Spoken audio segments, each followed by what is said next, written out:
નમસ્કાર. આજે શ્રાવણી પૂર્ણિમા તે અંગે કેટલીક વાતો સમજીએ. બ્રાહ્મણોની યજ્ઞોપવિત બદલવાનો ઉત્સવ,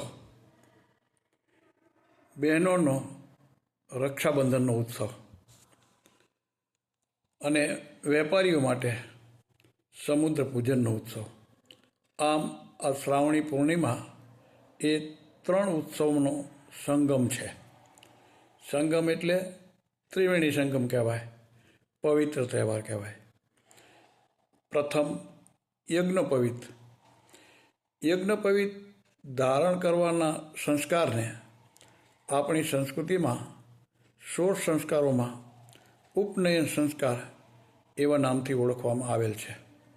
ઉપનયન સંસ્કાર એ દિવ્ય સંસ્કાર છે. ઉપનયન સંસ્કાર એટલે તેજસ્વી જીવનની દીક્ષા. જનોઈ એ વૈદિક જીવન ધારણાનું પ્રતીક છે. જનોઈ હંમેશા દેવતાઓની યાદ આપે છે. ભગવાન મારી જોડે છે એ વાતનું સતત સ્મરણ કરાવે છે. તેનાથી જીવન પર અંકુશ રહે છે, કારણ કે તેના પ્રત્યેક કર્મોની એ જનોઈ સાક્ષી બને છે. પ્રભુના સતત સાનિધ્યનું પ્રતીક છે. જનોઈ માનવીને નમ્રતાનો પાઠ શીખવે છે. બીજો ઉત્સવ છે તે રક્ષાબંધન. રક્ષાબંધન એટલે પ્રેમ બંધન. આ દિવસે બેન ભાઈના હાથે રાખડી બાંધે છે.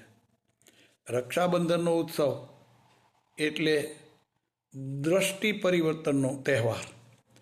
બેનની રાખડી હાથ પર બંધાતા જ ભાઈની દ્રષ્ટિ બદલાઈ જાય છે.